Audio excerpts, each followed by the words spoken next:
That night, I understood that a crutch could become proof of something far worse than a fracture.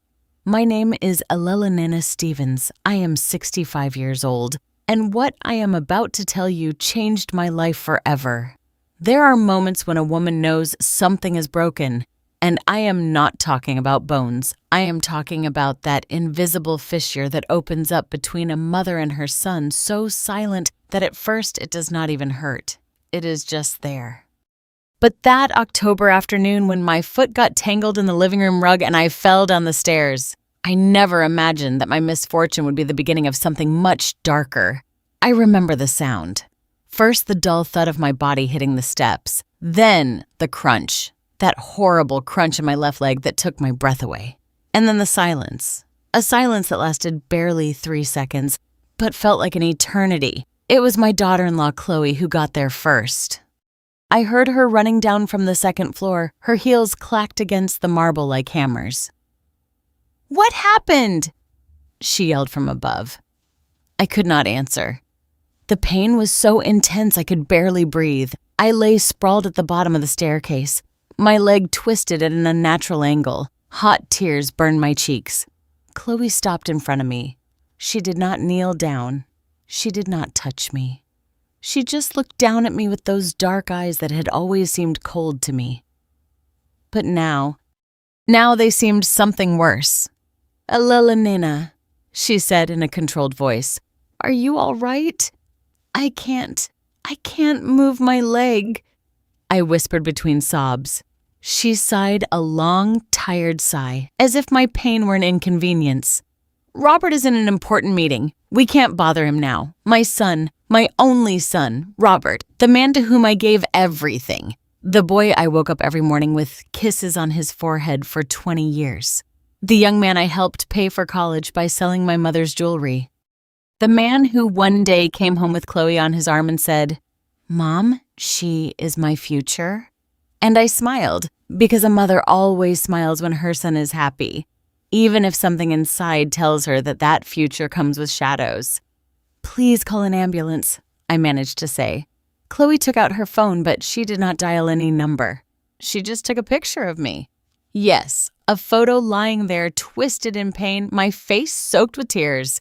'I need to document this,' she said coldly, 'just in case.' Just in case what? I did not understand. Not at that moment. 3 hours later, Robert finally arrived. By then, I had managed to drag myself to the living room sofa, using my arms and biting my lips to keep from screaming. My leg hung uselessly, swollen, purple. My son walked into the house in his impeccable gray suit, his leather briefcase under his arm. He looked at me from the doorway. "What happened, Mom?" I fell. "I think I broke my leg." Chloe appeared behind him like a shadow. She crossed her arms. "She's been like this for 3 hours. I didn't want to call an ambulance until you got here." Robert frowned.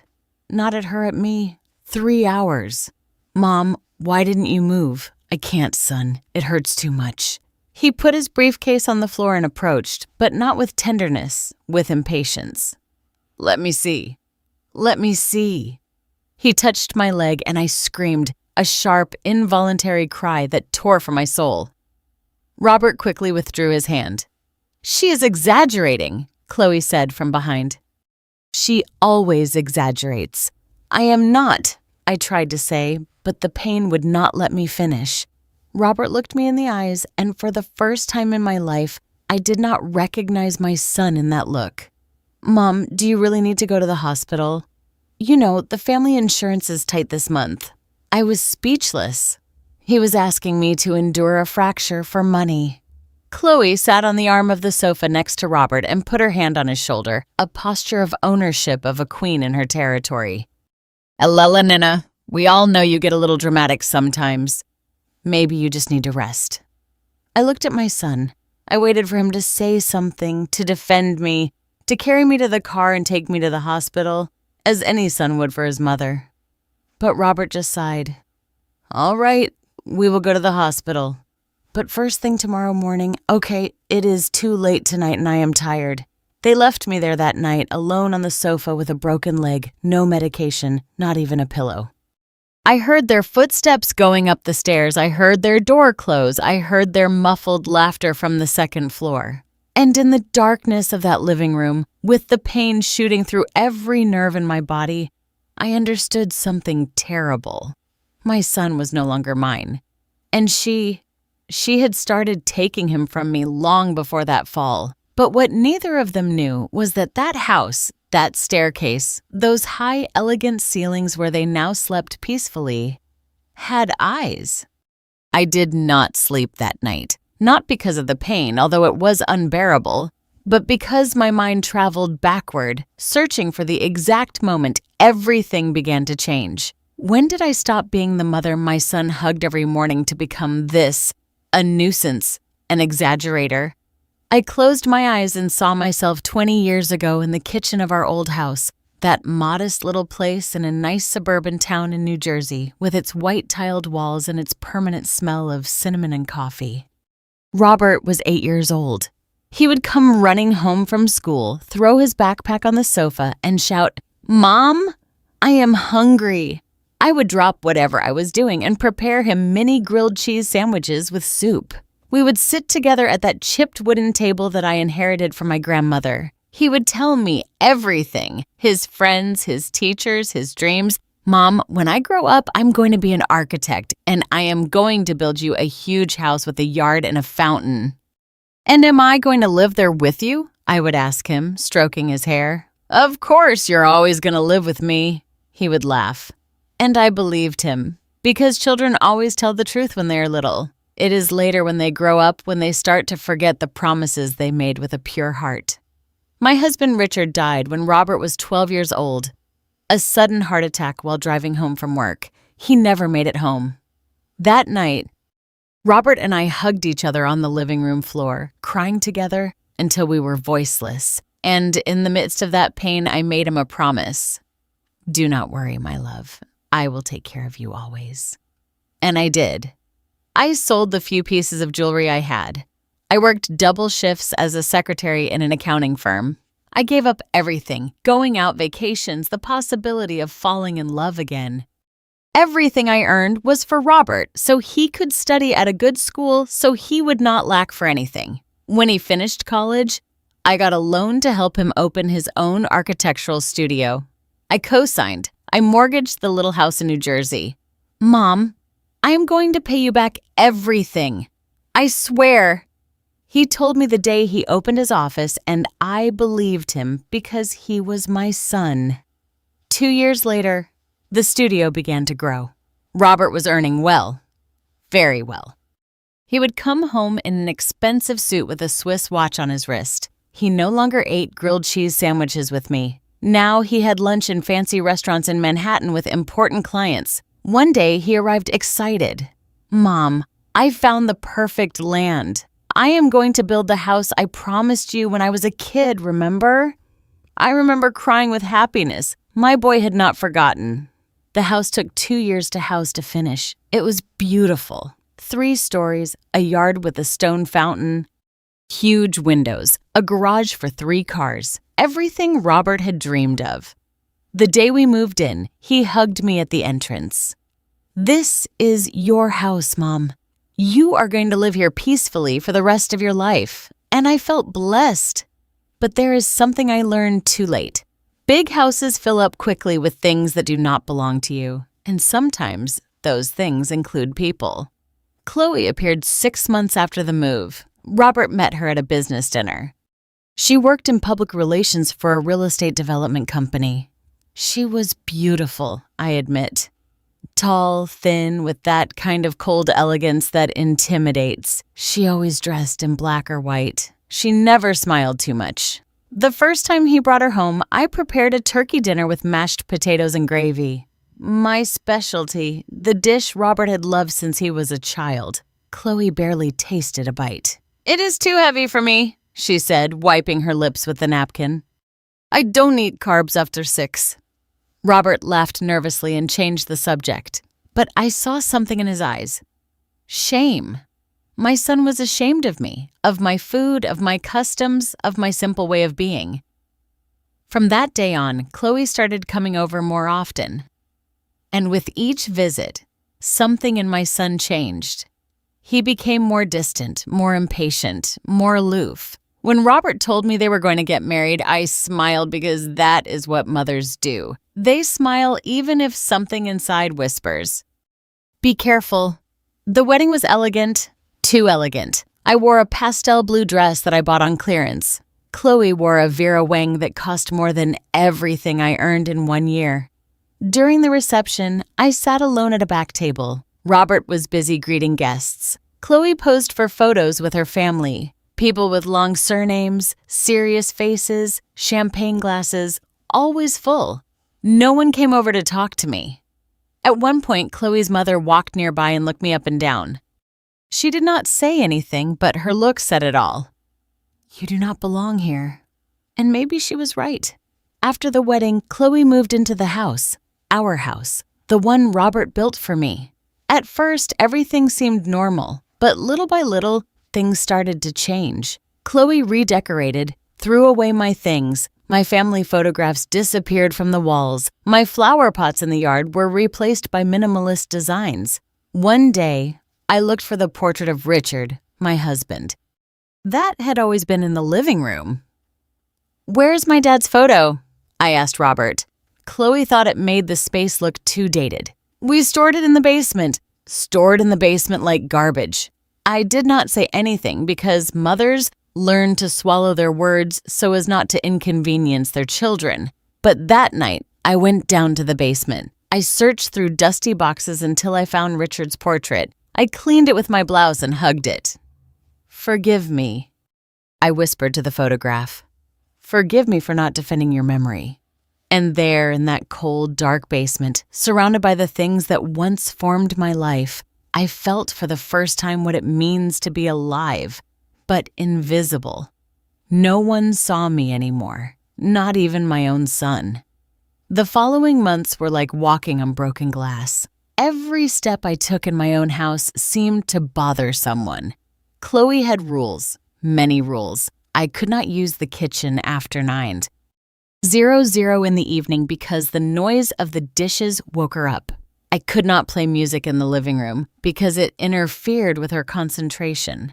I could not water the plants in the yard in the mornings because the gardener came on Tuesdays and that was his job, not mine. My space kept shrinking. First, I stopped using the living room, then the kitchen.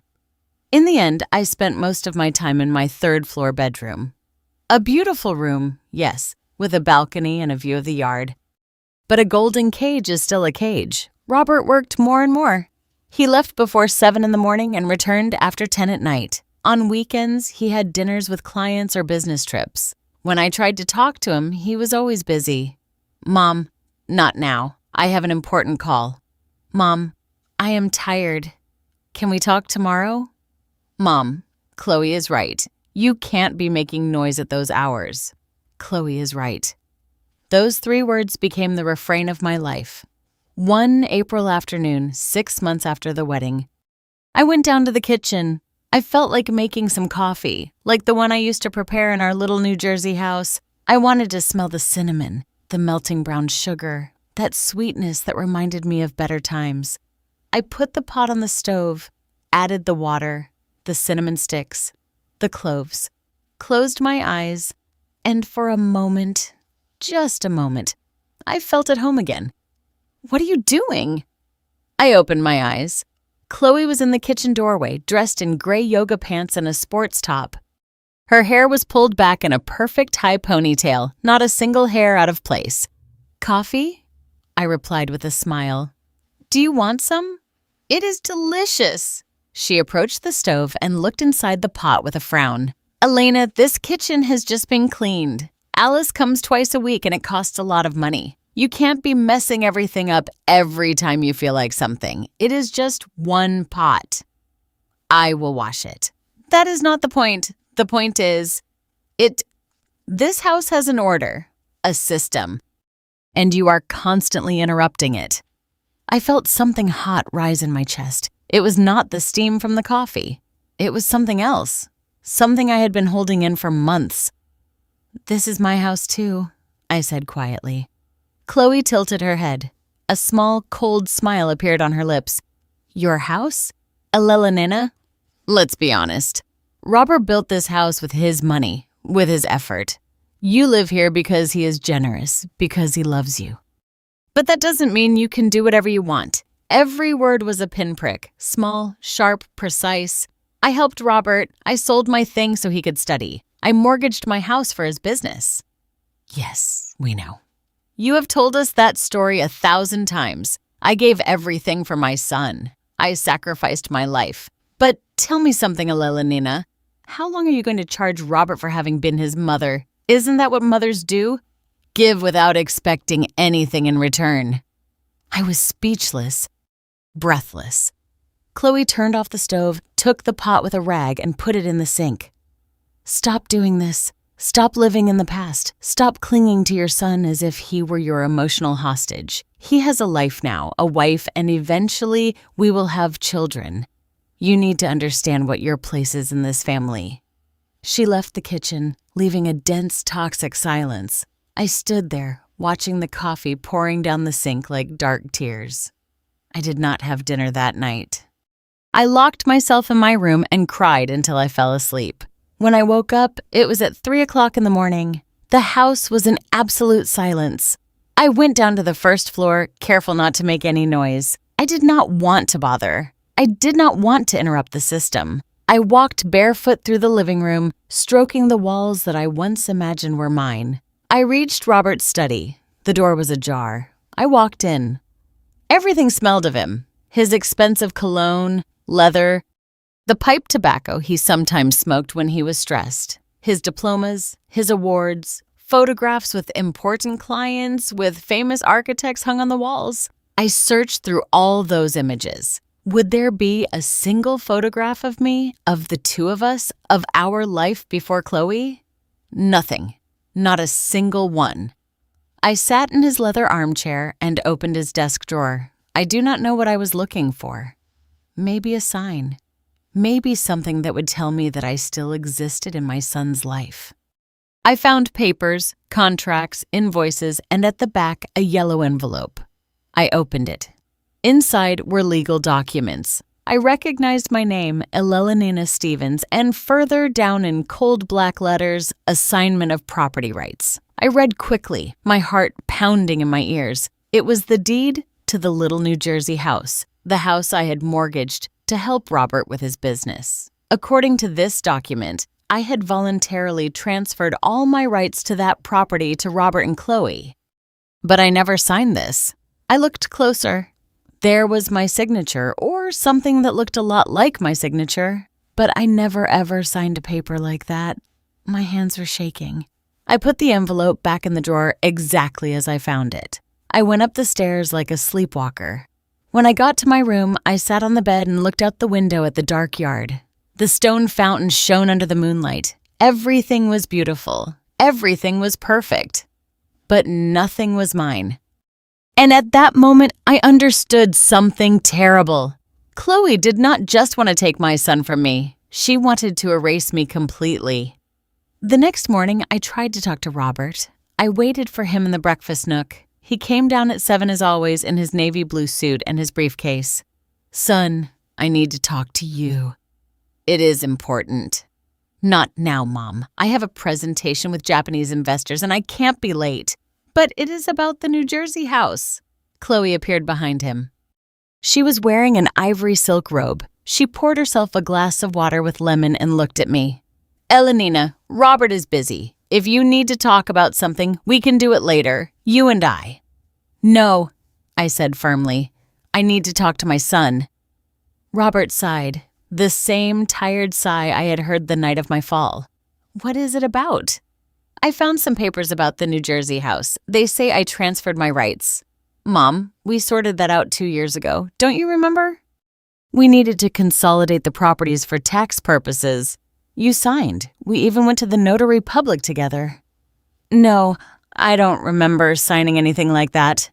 Chloe put her hand on Robert's shoulder. Sweetheart, your mother is having a lot of memory lapses lately. The other day, she didn't remember where she left her glasses. Yesterday, she forgot she had already eaten breakfast and came down again. Maybe we should take her to a doctor. I am not forgetting anything, I said in a trembling voice. I know what I signed and what I did not. Robert looked at me with something new in his eyes, something I had never seen directed at me before. Pity. Mom, you are 65 years old. It is normal for your memory to fail. It is nothing to be ashamed of, but you need to accept it. I am not senile, Robert. That is enough. His voice boomed in the breakfast nook. I am sick of this. Sick of your drama. Sick of your constant complaints. Chloe is right. You live in the past. Constantly reminding me of what you did for me, making me feel guilty for having a life of my own. I never... Yes, Mom. Always. I sold my jewels. I worked double shifts. I sacrificed everything. You know what? I already paid you back. I gave you this house. You have a roof, food, everything you need. What more do you want? Tears began to roll down my cheeks. I just want you to listen to me. I don't have time for this. He grabbed his briefcase and walked out the door. Chloe looked at me for a moment before following him. In her eyes, I saw something that chilled my blood. Victory. I was left alone in that enormous breakfast nook, surrounded by marble and stainless steel with the morning sun streaming through the windows. And I felt more alone than ever in my life. Because you can be surrounded by luxury, by beauty, by everything material. But if the people you love look at you as if you're a nuisance, you are completely alone. That afternoon, I walked through the house in silence, touched the walls, looked at every corner, and understood something with chilling clarity. This was not my house. It never was. I was just a guest who had overstayed her welcome, and now someone was preparing my exit. After that discussion in the breakfast nook, something changed in me. Or perhaps it would be more honest to say that something broke. I decided that the best way to survive in that house was to become invisible. If my presence bothered them, then I would disappear. I would become a silent ghost who didn't mess things up, did not make noise, did not interrupt the system. I started waking up at 5 o'clock in the morning. I went down to the kitchen before anyone else. I made my coffee in silence. I drank it quickly and washed everything until there was not a single drop of water left in the sink. I went up to my room before Robert or Chloe woke up. I no longer came down for breakfast. I kept plain crackers and tea in my room. That was enough. I made lunch at 3 o'clock in the afternoon when Chloe went to the gym and Robert was at the office. I quickly heated something up. I ate standing next to the refrigerator. I washed the plate 3 times to make sure no trace remained. I avoided dinners completely. I stayed in my room reading old magazines or watching the sunset over the yard I once thought would be mine. Sometimes in those long golden sunsets, I wondered when I became this. When did I stop being Elela Nena? The strong woman who raised her son alone to become Elela Nena, the annoying old woman who is a bother? But the answers hurt too much, and I was too tired to keep hurting. One May afternoon, 3 months after the argument, I was in my room folding laundry. It was a Thursday.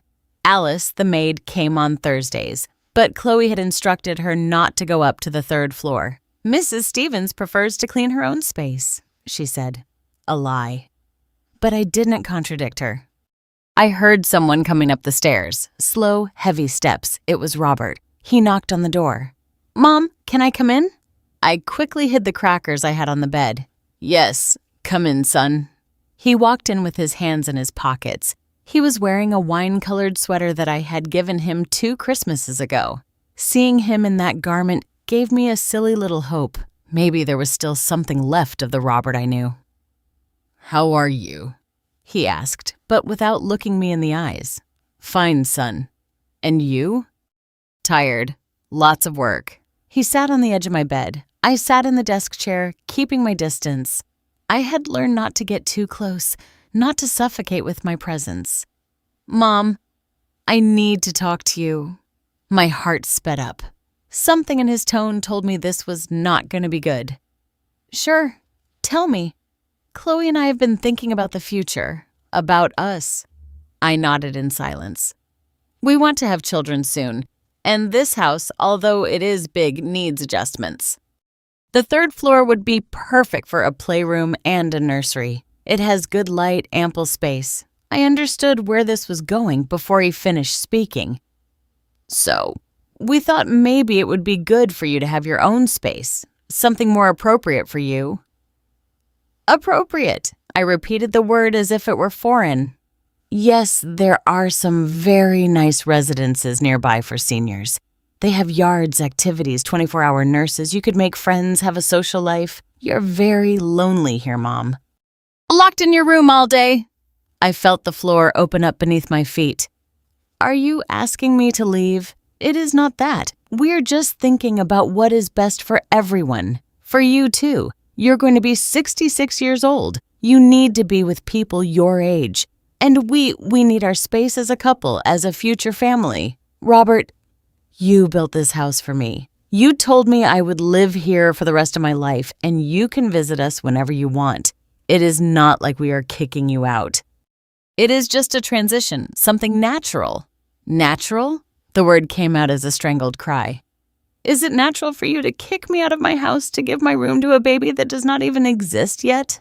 Robert stood up. There was no softness left on his face. See, Mom, this is why it is hard to talk to you. You turn everything into drama. You personalize everything. We are trying to plan our future, and you only think about yourself. I only think about myself. I stood up too. Robert, I gave up everything for you. Everything. And now you tell me I am selfish for wanting a place in the life of my only son. Enough. Enough with charging me for everything you did. Do you think I don't know? Do you think I don't carry that guilt every day of my life? Mom sold her jewels. Mom worked 2 shifts. Mom mortgaged her house. I know, but I did not ask you to do it. You decided to sacrifice yourself. I was a child. His words were like knives stabbing one after another.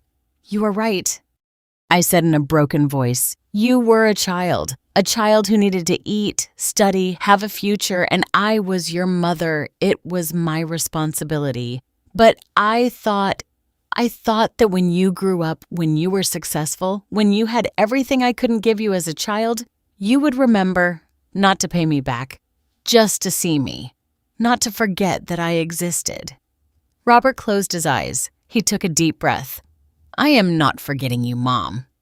I am just asking you to understand that my life has changed, that I have other priorities now. And I stopped being a priority. Silence. A silence so long and painful that it was clearer than any answer. Think about it. He finally said, We visited 3 residences last week. They are all very nice. I'm going to send you the brochures. Take your time, but not too much time. Chloe wants to start the renovations in June. He left the room, closing the door softly. As if softness could erase the violence of his words. I stood there motionless, looking at the closed door. Then I collapsed on the bed and cried. I cried in a way I had not cried since Richard died. I cried until I had no more tears, no voice, nothing left but an immense emptiness in my chest. I could not sleep that night. I spent it sitting by the window, watching the stars appear one by one in the dark sky, and I asked myself questions I never thought I would have to ask. At what point did it become so easy for my son to let me go? Was there a specific day when I stopped mattering to him, or was it little by little, so slowly that neither of us noticed until it was too late? The next morning, I found the brochures under my door. 3 senior living residences, all with names that sounded nice, but deep down meant the same thing. A place where old people who are a nuisance are kept. I opened the first one. Golden Villa, where the golden age comes to life. Photographs of old people smiling in perfect gardens, playing cards, painting watercolors. They all looked happy. They all looked peaceful. They all looked alone. I closed the brochure and put it on the desk next to the other 2. For the next few days, I did not bring up the subject with Robert again. He did not mention it either, but the tension in the house was palpable. It hung in the air like humidity before a storm. Chloe, for her part, began coming up to the 3rd floor. She would arrive with her design notebook, her tape measure, taking measurements, making notes. "Don't worry, Elelenina. I'm just looking at options," she would say with that cold smile that never reached her eyes. One day I found her measuring my room while I was inside. "What are you doing?" "Oh, excuse me. I thought you had gone downstairs. I was just checking that a crib and a changing table fit here." "Yes, it fits perfectly. We can even put a bookshelf for the toys." She talked about my room, my space, as if I no longer existed, as if I had already left. "Chloe, I still live here for now," I replied without looking at her, writing something in her notebook. That night, I went down to dinner. I don't know why. Maybe out of pride. Maybe because something in me refused to continue being invisible. Robert and Chloe were in the dining room eating pasta with white wine. The table was set only for two. "Good evening," I said from the entrance. Both looked up surprised. "Mom." "We didn't know you were going to have dinner," Robert said. "I live here. I can still have dinner in my own house, can't I?" Chloe wiped her mouth with the napkin. "Of course. Let me set an extra plate." She got up and went to the kitchen. She returned with a plate, cutlery, and a glass. She put them down in front of me without saying a word. I sat down. I served pasta onto my plate. The silence was dense, uncomfortable. "How was your day?" I asked Robert. "Good. Busy." "Are you still on the tower project in Seattle?" "Yes, monosyllables." My son answered me in monosyllables as if I were an annoying stranger. Chloe drank her wine and looked directly at me. "Elelenina, have you seen the brochures we left you?" "Yes. And what did you think of them?" "I am not interested in any of them." Robert put his fork down on the plate with a sharp clatter. "Mom, you can't keep postponing this. I'm not postponing anything. I am simply not going to leave." "It is not your decision," Chloe said with icy calm. "Excuse me, this house is in Robert's name and mine. You live here because we allow you to. But if we decide that it is no longer functional for our family, you have to accept it." I looked at my son, waiting for him to say something, to contradict her, to defend me. He did not say anything. "Robert, is that true? Is that how you see me, as someone who lives here because you allow me to?" He did not look me in the eyes. "Mom, we just want what is best for everyone. And this situation is not working. You spend all your time locked up, sad, fighting with us. You would be better off in a residence. I say it for your own good." "For my own good," I repeated slowly. "Or for yours both." Chloe said, "It doesn't have to be a conflict. It can be a friendly, peaceful, civilized transition. And what if I don't want to leave?" Chloe and Robert looked at each other. Something passed between them in that look. Something they had already discussed before. "Then we will have to take other measures," Chloe said. "What measures?" "Legal ones." The word dropped like a stone into quiet water. "Are you threatening me?" "It is not a threat. It is reality. This house is ours, and if you force us, we will find the legal way to make you leave." I stood up so fast that the chair fell backward. "You are a snake, Elelenina." "No, let me get speak. You came into this house that I helped build. You inserted yourself into my family. You brainwashed my son so he sees me as a nuisance." Chloe stood up too. There was no longer any trace of calm on her face. "I didn't brainwash anyone. I just opened his eyes. I made him see that his mother was an emotional manipulator who uses the past as a weapon, who has him tied up with guilt, who doesn't let him grow. That is a lie." "Is it really? Then tell me, Elelenina, how many times have you reminded Robert of everything you did for him? How many times have you used your sacrifices to make him feel guilty? How many times have you cried to get what you want? Stop it!" Robert's voice boomed in the dining room. "Both of you, stop it." But it was already too late. The words had been spoken. The truth, or what each person believed to be the truth, was on the table like a corpse. Robert looked at me with tired eyes. "Mom, please go to your room. Are you kicking me out of the table? I am asking you to go upstairs. Please." I looked at my son, this 38-year-old man, successful, well-dressed, with a beautiful house and an elegant wife, and I did not recognize him. This was not the boy who cried in my arms when he had nightmares. This was not the young man who hugged me crying the day his father died. This was not the man who promised to take care of me forever. This was a stranger, and strangers do not hurt so much when they reject you. I left the dining room without saying anything else. I went up the stairs slowly, clinging to the railing. My heart was beating too fast. My chest hurt. When I reached my room, I locked the door. I sat on the floor against the door and hugged my knees. And there, in that position of a frightened child, I understood something fundamental. No matter how much I clung, no matter how much I fought, I had already lost my son. Chloe had won, and I was just an obstacle they needed to remove so they could be happy. That night, the sky filled with dark clouds. It started to rain. A strong, furious rain that beat against my window like fists demanding to enter. I stayed awake all night, listening to the storm. And for the first time in my life, I wished to disappear. Just stop existing so everyone could move on without the burden of having to deal with me. The days after that dinner were strange, silent, as if the whole house was holding its breath. Robert left early and returned late. Chloe spent hours in her second-floor study, talking on the phone, organizing things I did not understand. Sometimes I heard her laugh, a light, victorious laugh. I stayed in my room, ate crackers and tea. I read the same books over and over without retaining anything they said. The words passed before my eyes like shadows without meaning. One early June afternoon, I decided to go down to the yard. I needed air. I needed to feel the sun on my face, even if only for a few minutes. The yard was beautiful. The roses I had planted 2 years ago bloomed in shades of red and white. The stone fountain sounded with that constant murmur that had always seemed comforting to me. I sat on the wrought iron bench under the willow tree. I closed my eyes. I breathed deeply for a moment. Just a moment. I felt peace. Elena. I opened my eyes. Chloe was in front of me with her iPad in her hands. She was wearing a white linen dress and gold sandals. Perfect as always. We need to talk. I have nothing to talk to you about.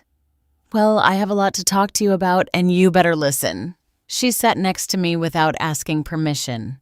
Robert is very stressed. His blood pressure is high. His doctor prescribed him anxiety medication. Do you know why? I did not answer. Because of you. Because of this unsustainable situation. He loves you, Elena. That is why he can't force you to leave. But that love is making him sick. And I am not going to allow you to destroy my husband's health just because you are selfish. I am not selfish for wanting a place in my son's life. Yes, you are. Because that place you want no longer exists. Robert grew up. He has a wife. Soon he will have children. And you refuse to accept that your role in his life changed. You are no longer the center of his universe. You are no longer his priority. And that kills you, doesn't it? Every word was precise, calculated, designed to hurt. I know what you are doing, I said quietly. I know you are trying to push me away from him. Chloe smiled, a small, almost imperceptible smile. I don't have to do anything. You are pushing yourself away. Every time you cry, every time you complain, every time you remind him of what you sacrificed, you push him further away. And when he finally leaves, it won't be my fault. It will be yours. She stood up. You have until the end of June, 1 month, to choose a residence and move. If you don't do it voluntarily, we are going to initiate legal action. And believe me, Elena, you don't want us to go there. Legal action. On what grounds? On the grounds that you are an older person with memory problems who poses a risk to yourself and others. We already have documentation of your forgetfulness. We have already discussed the situation with a specialized family law attorney. It won't be difficult. I felt the world tilting beneath my feet. That is a lie. I don't have memory problems, don't you? Then do you remember signing the assignment of rights for your house? Why did you swear 3 months ago that you didn't remember it? Because I never signed that. There it is. See, you lose your memory. You forget important things. That is worrying in someone your age. A judge would understand perfectly. She turned around and started walking toward the house. 1 month, Elena. Don't waste any more time. I watched her walk away, her white dress fluttering slightly in the breeze like an angel. But angels do not destroy families. Angels do not lie. She was something else. I could not sleep that night. Chloe's words spun in my head like furious wasps. Memory problems, risk to herself and others, legal action. Could they really do that to me? Declare me incompetent, take away my dignity, my autonomy, my right to decide about my own life. I got out of bed at 3 o'clock in the morning. I went down to the first floor, careful not to make any noise. I needed water. I needed to think. When I passed Robert's study, I saw a light under the door. He was there at that hour. I approached. I heard voices. Robert was talking on the phone. I know it is wrong to listen to other people's conversations. I know. But at that moment, something told me I needed to know what was going on. I stood next to the door, holding my breath. No, she hasn't left yet. Yes, I know. I know. We already told her she has until the end of the month. No, she won't sign voluntarily, I am sure. Then we will have to proceed with Plan B. Yes, the medical certificate will be enough. I don't like it, but it is the only way.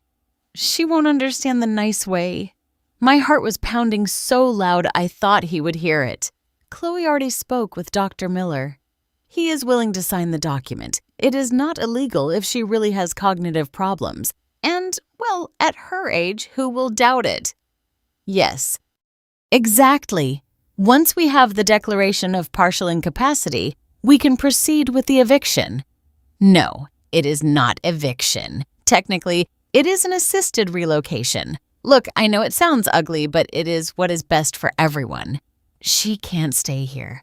Chloe is pregnant. We just confirmed it yesterday. We can't raise a baby with this tension. I covered my mouth to keep from screaming. Chloe was pregnant, and my son, my only son, was planning to have me declared incompetent to get me out of the house with a doctor willing to lie with false documents with everything prepared.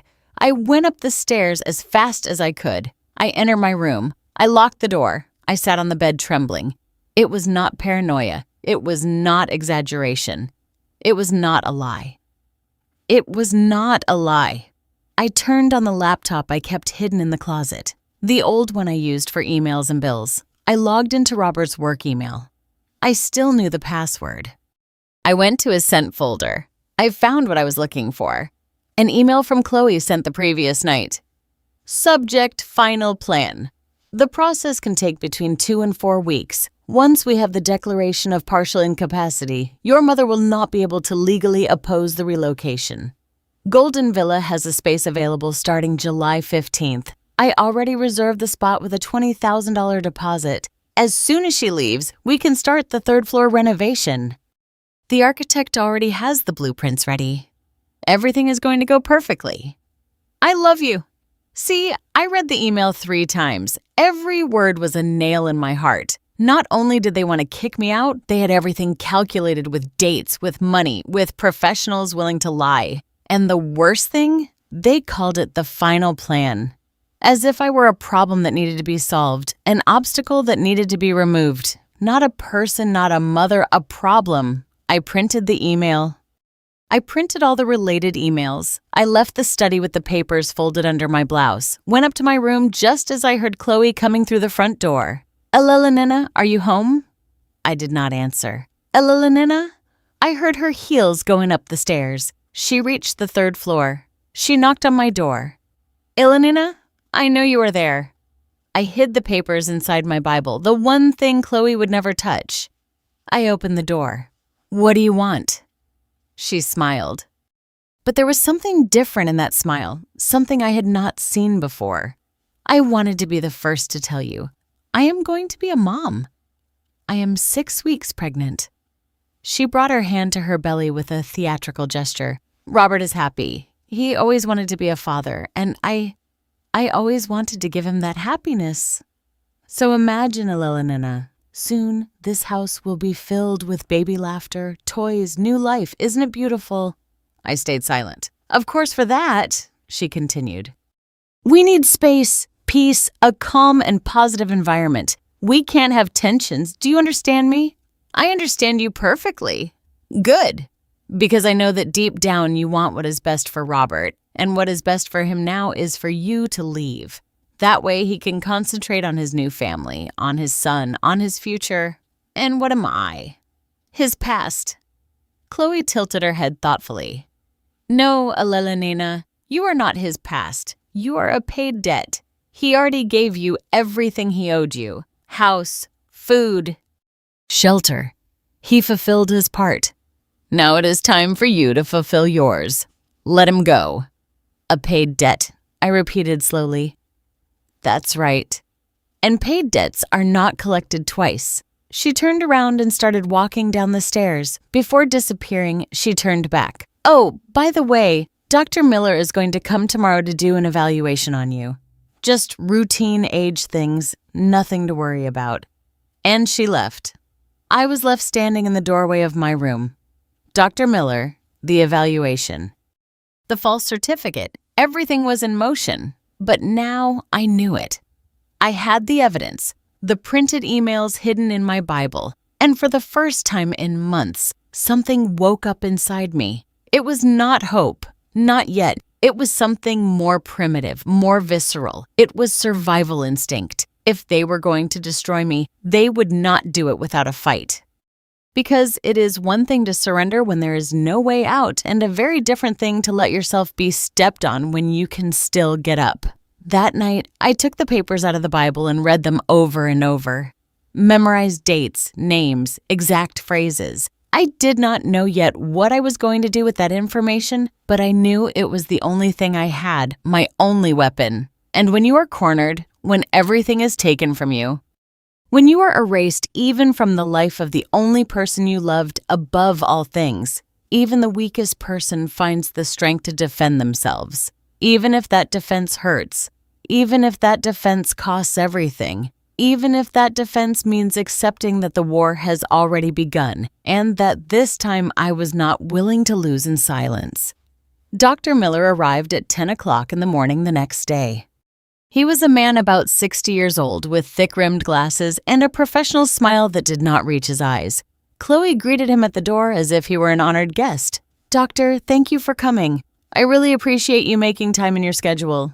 No problem, Mrs. Stevens. Robert is an old friend. Anything your family needs with pleasure.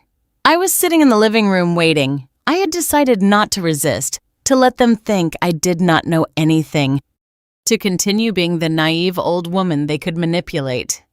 Elena, Chloe said in a sweet, false voice. Look who came. Dr. Miller. He is just going to ask you a few little questions, nothing invasive, just to make sure you are in good health.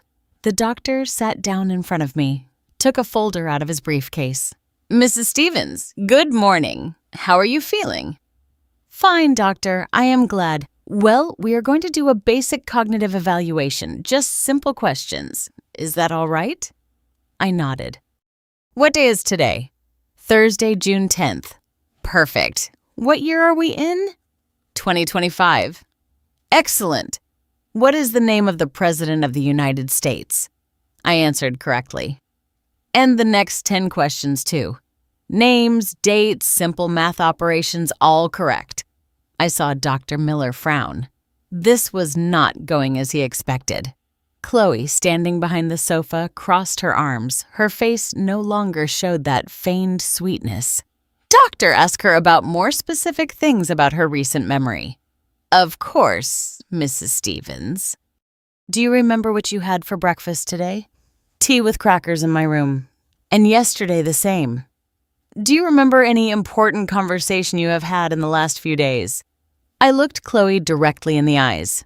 Yes, my daughter-in-law informed me that she is pregnant and that they need my room for the baby. That is why they want me to move to a residence. Dr. Miller cleared his throat, uncomfortable. I see. And how do you feel about that?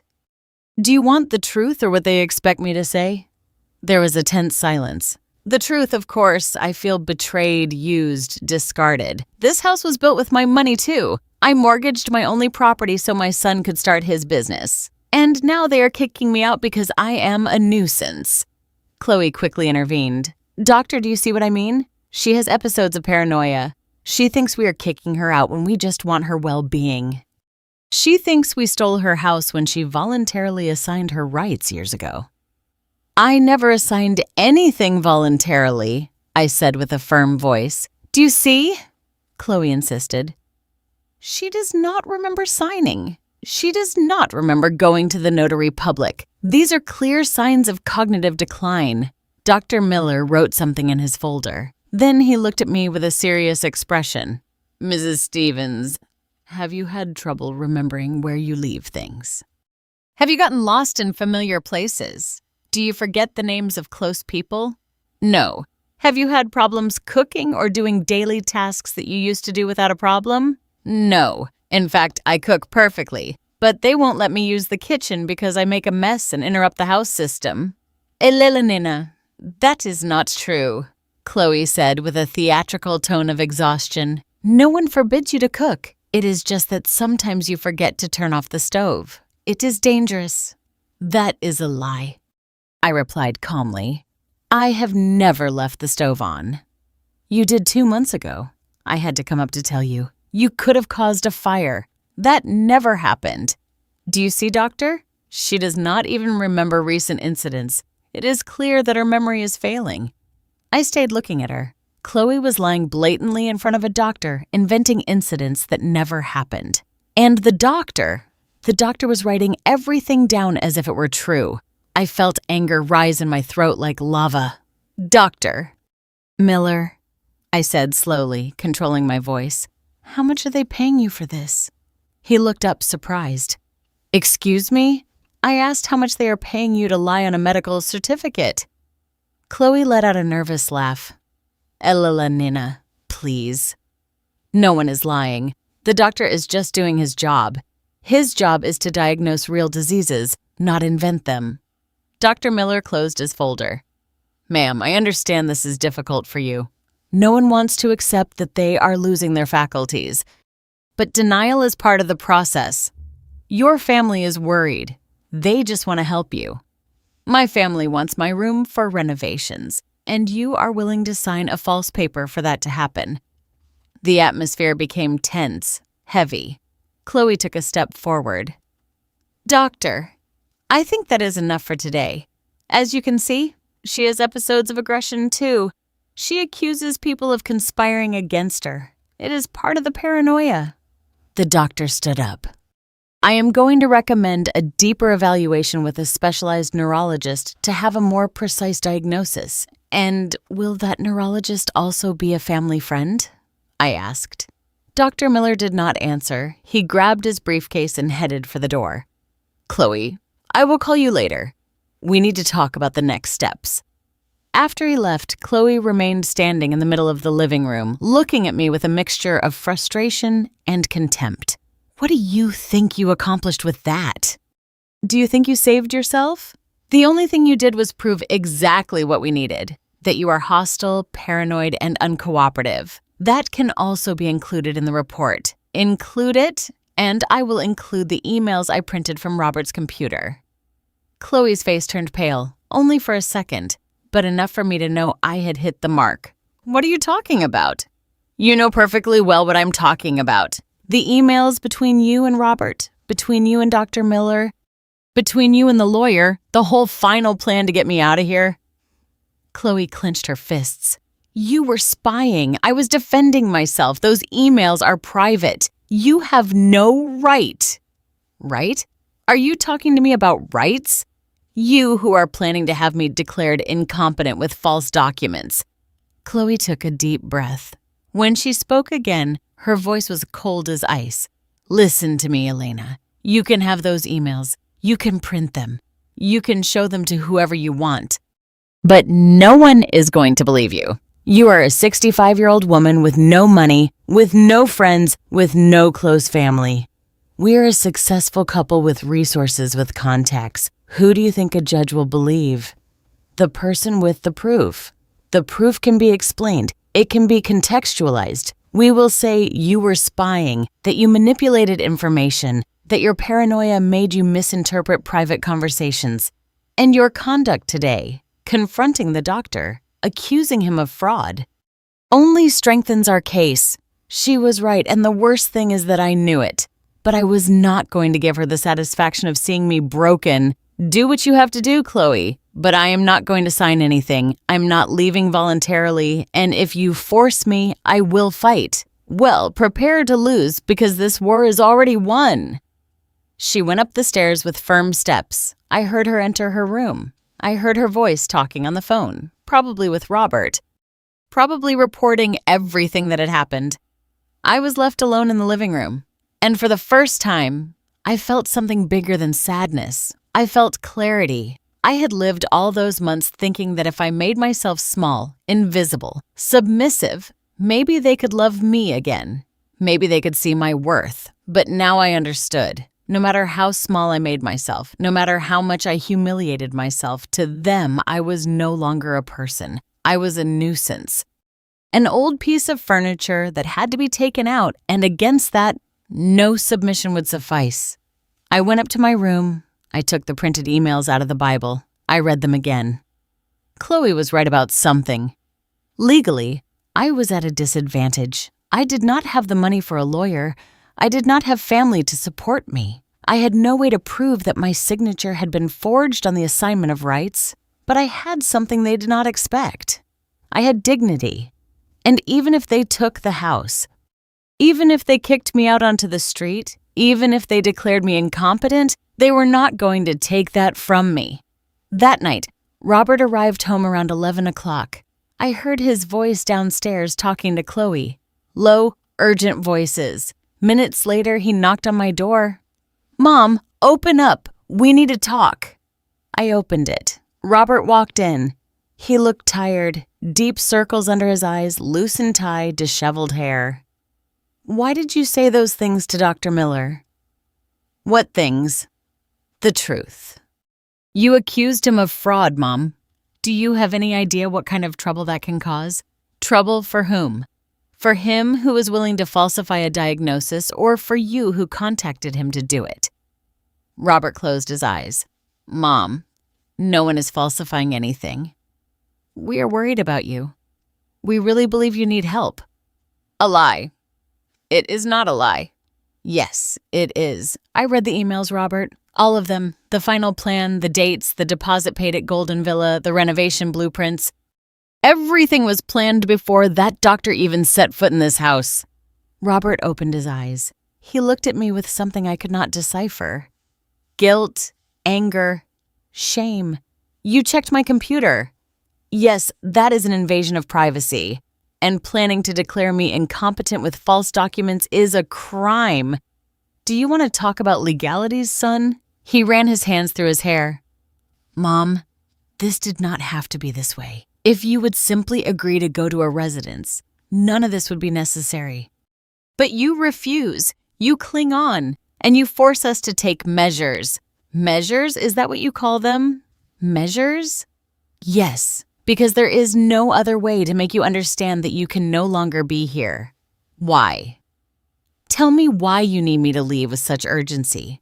"Because Chloe is pregnant. Because we're going to be parents. Because we need our space. Because this house is small for 3 generations. This house has 3 floors, 11 rooms, 3 full bathrooms. It is not small. It is enormous." "What is small, your heart?" The verbal blow left him speechless for a moment.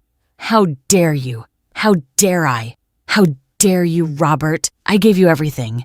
Everything I had. I sold my mother's jewels. I worked until I was sick. I mortgaged my house, and for what? So 30 years later, you would kick me out with lies and false documents. Enough with reminding me of what you did. Enough with making me feel guilty. I didn't ask to be born. I didn't ask you to sacrifice yourself. You decided to. And now you want to charge me for it for the rest of my life." His words went through me like bullets. "I never charged you for anything. I just wanted you to love me, to see me, not to forget me. I didn't forget you, but I also can't live carrying your emotional weight. I have a wife. I am going to have a son. I need to focus on my own family. And you have to learn to live your own life without me." "Without you," I repeated slowly. "My whole life has been with you, for you.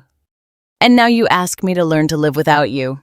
"Yes, a single word. but it was enough to break something that was already cracked for months. "Then I have nothing left to do here," I said in a broken voice.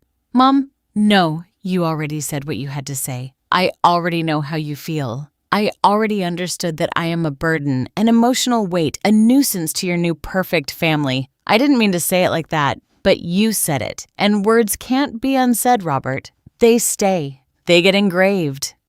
They rot inside you." I turned around, turning my back to him. "Go, please, Mom, go!" Robert stood there for a few more seconds. Then he left, closing the door softly. I let myself fall onto the bed, and for the first time in a long time, I did not cry, because tears are for when there is still hope, and I had none left. The days after that conversation with Robert were like living in an embalmed house. Everything was still, cold, dead. He no longer came up to my room. He no longer asked how I was. He did not even look at me when we crossed paths in the hallways. Chloe, for her part, moved through the house with a victorious tranquility. She constantly touched her belly as if reminding me that she had something I could never give Robert, a future. I spent hours in my room looking out the window. I had almost completely stopped eating, only tea and some crackers when my stomach hurt too much. It was not that I wanted to let myself die. It was that food no longer had any taste. Nothing did. On June 15th, a week after Dr. Miller's visit, a certified letter arrived. Alice, the employee, brought it up to my room with a worried expression. "Mrs. Stevens, this arrived for you." I took the envelope. It was from the law firm Montez & Associates. I opened it with trembling hands. It was a legal notification. In complicated and formal language, they informed me that a process of legal capacity evaluation had been initiated at the request of my son, Robert Stevens, who alleged concern for my mental and physical well-being. I was summoned to a hearing on June 30th. I was advised to seek legal representation. I read the document 3 times. It was real. It was happening. My son was suing me to have me declared incompetent. I went down the stairs with the paper in my hand. Chloe was in the living room, looking at something on her iPad. Robert had not yet arrived from work. "What is this?" I showed her the document. She looked at it without flinching. "It is what we told you would happen if you did not cooperate. This is inhuman." "No, this is necessary. You forced us to go this far." "I didn't force you to anything. You decided to destroy me." Chloe put the iPad on the table. She looked me directly in the eyes. "Elelenina, this is going to happen whether you want it or not. You can make the process difficult, costly, and painful for everyone. Or you can accept it with dignity, retire peacefully, sign the papers. Accepting that you need assistance, choose the residence yourself, and maintain some relationship with Robert and your future grandson." "Future grandson?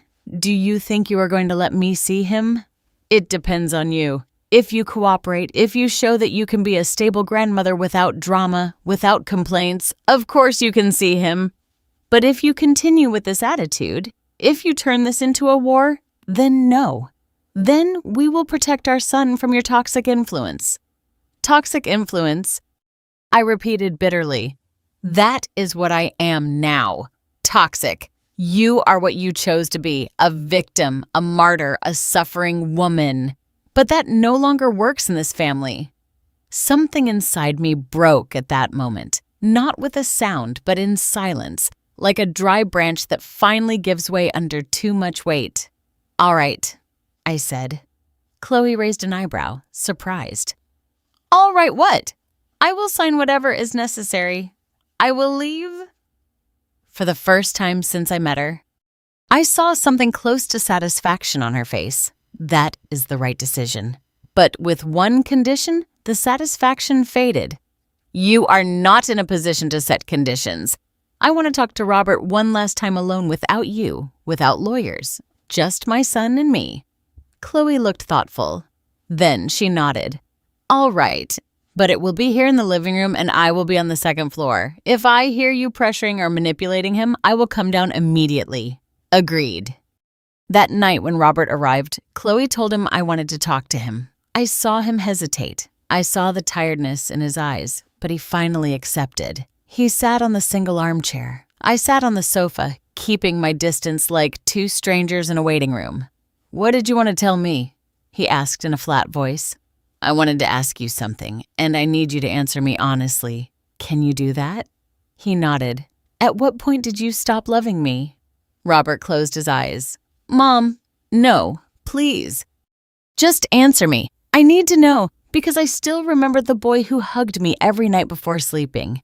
The young man who cried on my shoulder when his father died. The man who promised me he would always take care of me. What happened to that Robert?" He grew up. Growing up does not mean forgetting where you come from. I did not forget. But I also can't live in the past. You do. You live anchored to what was, to what you gave, to what you sacrificed. But I need to live forward. And you hold me back. I hold you back. How? With guilt, with expectation, with need. Every time you look at me, I feel like you are asking me, was everything I did for you worth it? And I don't know what to answer because yes, it was worth it, but it was also your decision. I did not ask you to give up your life. You chose to. I chose it because you were my son, because I loved you. And I love you too. But your love suffocates, Mom. Your love demands, your love charges. It is not a gift. It is a debt. Every word was like acid on an open wound. I never wanted you to feel that, but it is what I feel. And Chloe helped me to see it. She helped me understand that I don't have to carry that guilt, that I have the right to live my own life without asking you for permission, without justifying myself, without feeling bad for being happy. And to be happy, you needed to take me out of your life. I needed space, boundaries, my own family, and yes, that means you can no longer be my priority. I am sorry if that hurts you, but it is the truth. I remained silent, processing, trying to understand how a mother's love, the purest love I knew, had become something ugly in my son's eyes. Do you know what the saddest thing is? I finally said that you are right. In part, yes. I loved you with need because after your father died, you were the only thing I had left, my only purpose, my only reason to get up every morning. And yes, I made you responsible for my happiness, and that was not right.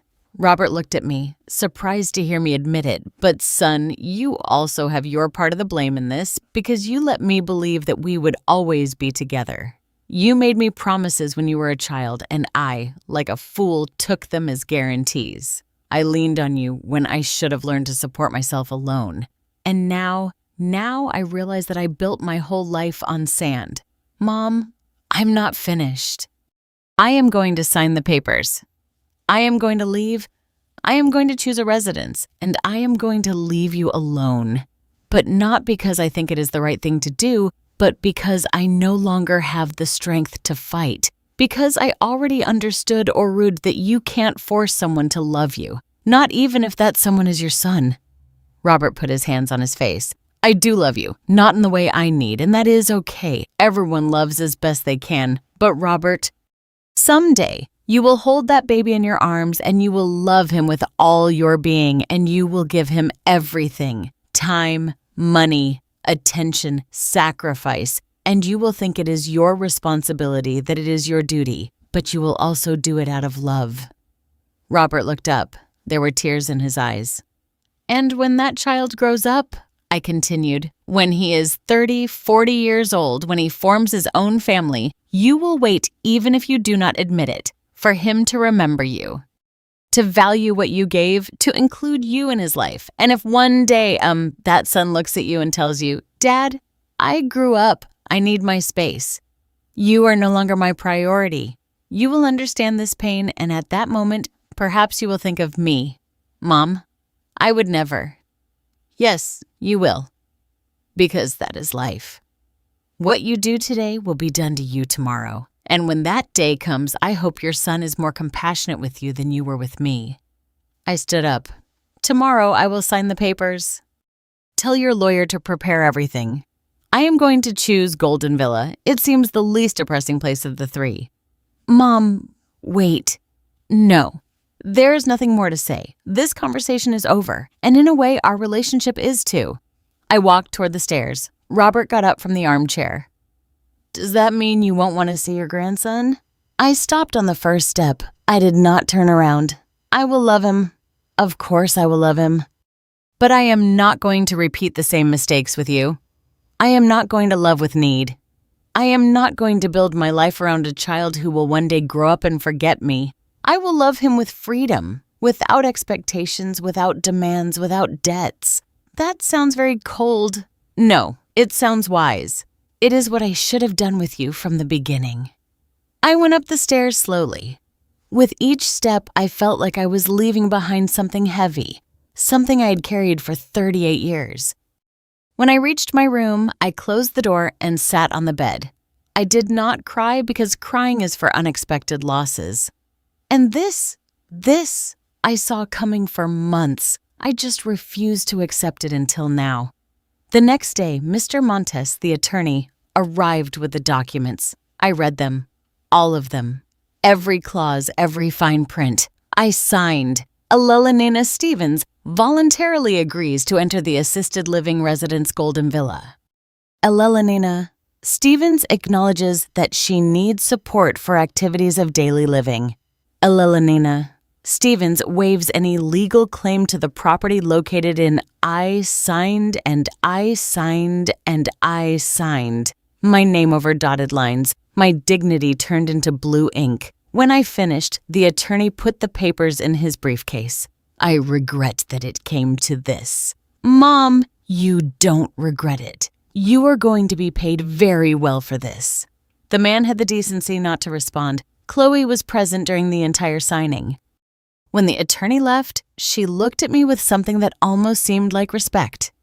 You made the right decision. No, I made the only possible decision, which is different.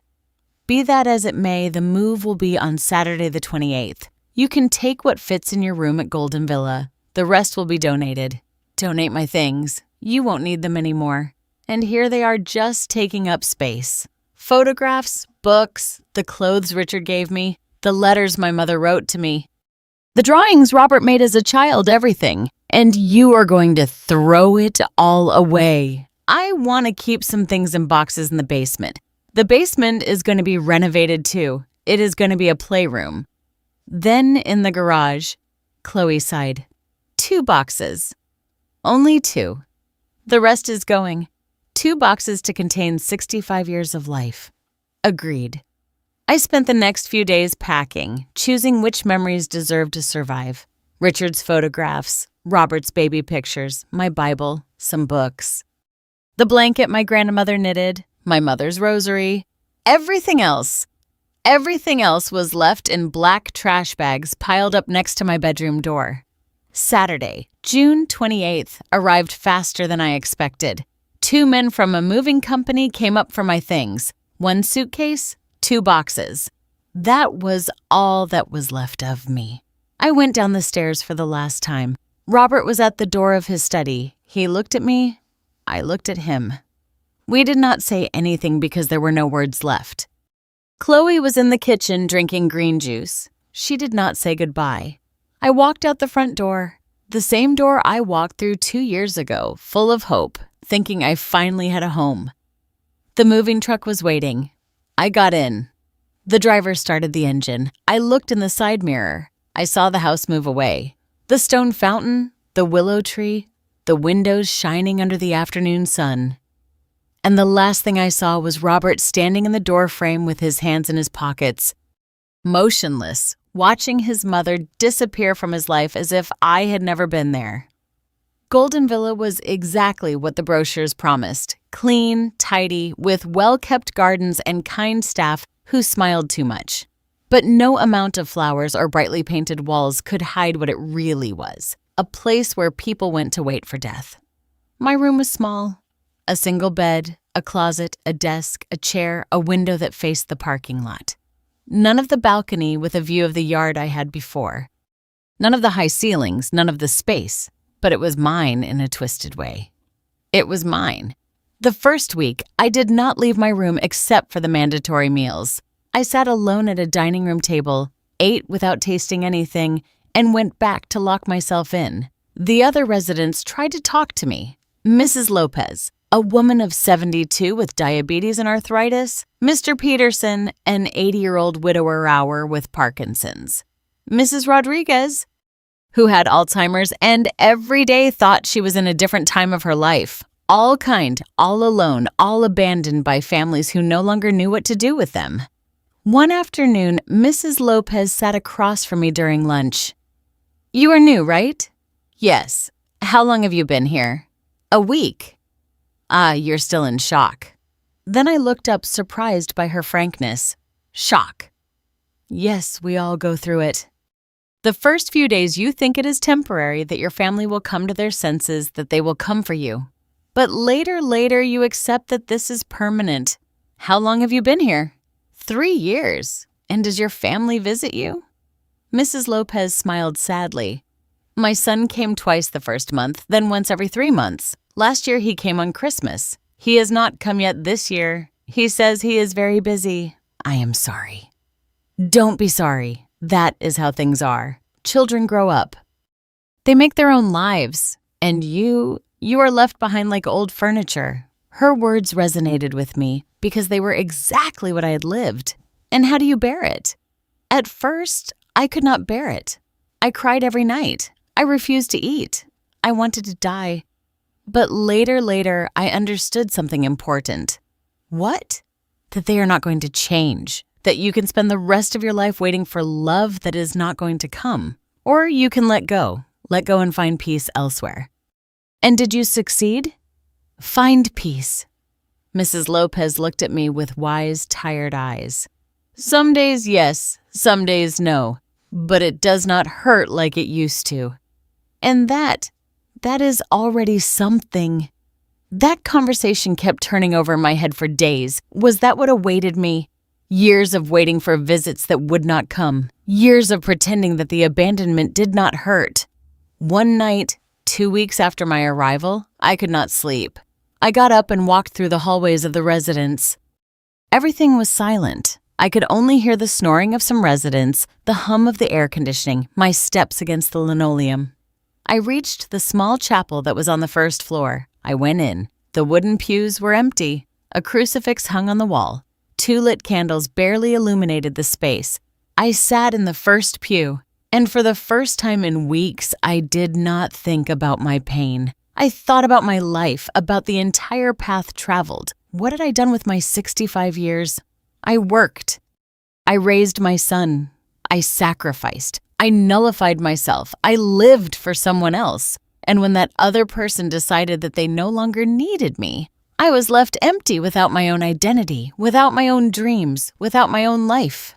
Everything I had built was tied to Robert. And when that bond was cut, I stopped existing. But there in that small and silent chapel, I understood something. I was still alive. I was still breathing. I was still thinking. I was still feeling. And as long as there was life, there was possibility for change. Not to get Robert back. That was already lost, but to get myself back. The Ella Nena who existed before being a mother, before being a widow, before being a nuisance.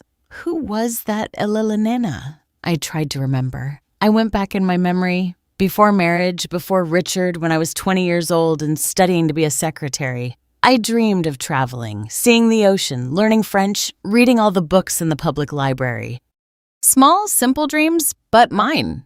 What happened to those dreams? I buried them under responsibilities, under sacrifices, under the idea that a good mother does not think about herself. But now I was no longer anyone's mother, at least not in the practical sense. Now I was just a Lelinina. And maybe, just maybe, that was enough. I left the chapel with something strange in my chest. It was not happiness, not yet, but it was something akin to clarity. The next day, I did something I had not done in years. I went to the residence library. It was small with donated and old books, but I found a novel by a famous American author that I had never read. I took it. I sat in an armchair by the window and read page after page, losing myself in a story that was not mine and characters who suffered, loved, lost, got up again. And for the first time in months, I forgot my pain. The days began to take shape. Routine. Breakfast at 8 o'clock, reading until 11 o'clock, lunch at 1 o'clock, a walk in the garden at 4 o'clock, dinner at 7 o'clock, more reading before sleeping. Mrs. Lopez became my frequent companion. We talked about books, recipes, soap operas, never about our families. That was forbidden territory. Minefield. Mr. Peterson taught me how to play chess. I was terrible, but he was patient. Chess, he told me one afternoon, is like life. Sometimes you lose important pieces, but the game is not over until it is over. As long as your king is still standing, there is hope. Simple words, but profound. A month passed, then 2. Robert did not call, did not visit, did not write. At first, it hurt. Every day I waited. Every time the reception phone rang, I thought it is him, but it never was. And little by little, I stopped waiting. Chloe must have had the baby by September. Boy or girl, I did not know because no one told me. I had a grandchild in the world and I did not even know their name. That should have destroyed me. But instead, something strange happened. It freed me. Because as long as I had hope that they would include me, I lived tied up, waiting, suffering, emotionally dependent on crumbs of attention. But when that hope died completely, when I accepted that I was never going to receive what I expected, I was free. Free of expectations, free of need, free of that suffocating love that Robert mentioned. In October, 3 months after my arrival at Golden Villa, something happened that would change everything. I was in my room reading when I heard agitated voices in the hallway. "I need to see my mother. I demand to see her." I recognized that voice immediately. "Robert." I froze. The book fell from my hands. "Sir, please calm down. I am going to check if Mrs. Stevens wants to receive visitors. She is my mother. She does not need to authorize anything." Quick footsteps. They knocked on my door. It was Rosa, one of the nurses. "Mrs. Stevens, your son is here. He says he needs to speak with you." "Do you want me to let him in?" My heart was pounding. Part of me wanted to run and hug him. The old part, the part that was still the needy mother. But there was another part, the new one, the one who had learned to let go. "Tell him to come in." Rosa nodded and left. Seconds later, Robert walked in. He looked terrible. Deep circles under his eyes, several days unshaven beard, wrinkled suit, nothing like the impeccable man I knew. "Mom." I remained seated in my chair by the window. I did not get up. I did not run to hug him. "Robert." "Mom, I need to talk to you. It is urgent. Talk." He ran his hands through his hair. He was nervous, desperate. Everything got out of control. What thing? Chloe, the baby, the house, everything. I stayed silent, waiting. She lost the baby at 12 weeks. It was devastating. I felt a pang of pain. Not for Chloe, for that life that did not come to be. I am so sorry. After the miscarriage, everything changed. Chloe became different, obsessive, paranoid. She says it was my fault that the stress of everything that happened with you caused the loss. And what do you think? I don't know. The doctors said it was natural, but she doesn't accept it. She blames me. She blames you. She blames everyone. Robert, why are you here? Because I need your help. The answer took my breath away. My help after everything that happened. I know I have no right. I know I was terrible to you, but Mom, I am lost. I don't know what to do. Chloe wants a divorce. She says she no longer loves me, that she was only with me for money and status. And now she wants half of everything. The house, the business, everything. I should have felt satisfaction, poetic justice. I told you so.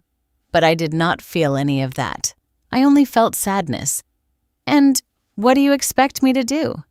I don't know. Guide me. Tell me what to do. You always knew what to do? No, Robert. I did not always know what to do. I just did the best I could with what I had. I made mistakes, many. And one of those mistakes was making you believe that I had all the answers. Mom, please. No. Listen to me. You made decisions. You chose Chloe. You chose to take me out of your life. You chose to build a future that did not include me. And those decisions have consequences, good ones and bad ones. Now it is your turn to live with them. So you are not going to help me. I did not say that, but I am not going to solve it for you either. I am no longer your savior. I am no longer your safety net. You are an adult man with resources, with an education. You will find a way to get ahead like I did when I was widowed with a small child. Robert collapsed onto my bed. He put his face in his hands. I ruined everything. Yes, you did. How do I live with that? Like everyone else, one day at a time, accepting, learning, growing. He looked up. His eyes were red. I miss you, Mom. Those 3 words, the ones I waited to hear for months, but now at this moment, they did not provoke what I expected. I did not feel relief. I did not feel victory. I did not feel that I had finally won. I only felt calm. I miss you too, son, but not the Robert you were to me in those last few months. I miss the boy you were, the young man you were before success, money, and Chloe changed who you were. Can I get that back? Can I be that person again? I don't know. That is a question only you can answer. We remained in silence for several minutes. Finally, Robert stood up. Can I come to visit you from time to time? I thought about it. I really thought about it. The old Alela Nana would have said yes immediately. She would have taken any opportunity to be near her son. But the new Alela Nana, the one who was learning to live without need, knew she had to set boundaries. You can, but with one condition. Which one? That you don't come to dump your problems, that you don't come looking for me to solve your life. If you come, let it be because you really want to see me, your mother, not your counselor, not your savior, just me. Robert nodded slowly. I understand. And one more thing. Don't tell me about Chloe. Don't include me in her drama. I paid a very high price for your marriage. I am not going to keep paying. Agreed. He approached. For a moment, I thought he was going to hug me, but he just placed his hand on my shoulder. Thank you, Mom. Don't thank me. Just learn from all of this. From what you lost. From what you did, so that when you have another child, if you have one, you don't repeat the same mistakes. I will try. He turned around and walked toward the door. Before leaving, he turned back. You know, you're right. I am going to have to learn to live with the consequences. And one of those consequences is living knowing that I hurt the person who loved me the most in this world, not the one who loved you the most, the one who sacrificed the most for you, which is different. True love does not demand sacrifice. It just gives freely. Robert left and I was left alone in my small room at Golden Villa. But this time, the loneliness did not hurt because it was a chosen loneliness, a loneliness with dignity. That night, before sleeping, I took out my Bible, the same one where I had hidden the printed emails months ago. The emails were still there, the evidence of the conspiracy, the proof of how they had manipulated me. I looked at them for a long time and then calmly I ripped them up one by one into small pieces. Why? Because I no longer needed them. Because keeping evidence of past betrayals only keeps you tied to the pain. Because forgiving is not forgetting. It is releasing the right to charge them. And I no longer wanted to charge anyone for anything. I wanted to live the rest of my life in peace. I threw the pieces of paper in the trash can, and with them, I also threw away the rage, the resentment, the need for justice. What Robert and Chloe did to me was unfair, cruel, unforgivable according to many. But I chose to forgive anyway. Not for them, for me. Because carrying hatred is like drinking poison hoping the other person will die. And I had already spent too much time poisoning myself. It was time to heal. And healing began with letting go. With understanding that true justice does not always come from courts or lawyers. It comes from life itself. And life sooner or later always collects its debts. The months continued their course at Golden Villa. October turned into November. November into December. Robert kept his word. He came to visit me every 2 weeks. At first, the conversations were tense, cautious, like two people walking on thin ice. But little by little, something began to change. We no longer talked only about him. We talked about the books I was reading, about the chess games I played with Mr. Peterson, about the knitting classes I had started taking with Mrs. Lopez.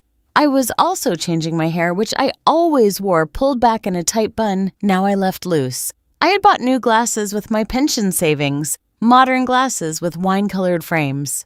One December afternoon, Robert arrived with a box. "I brought you something."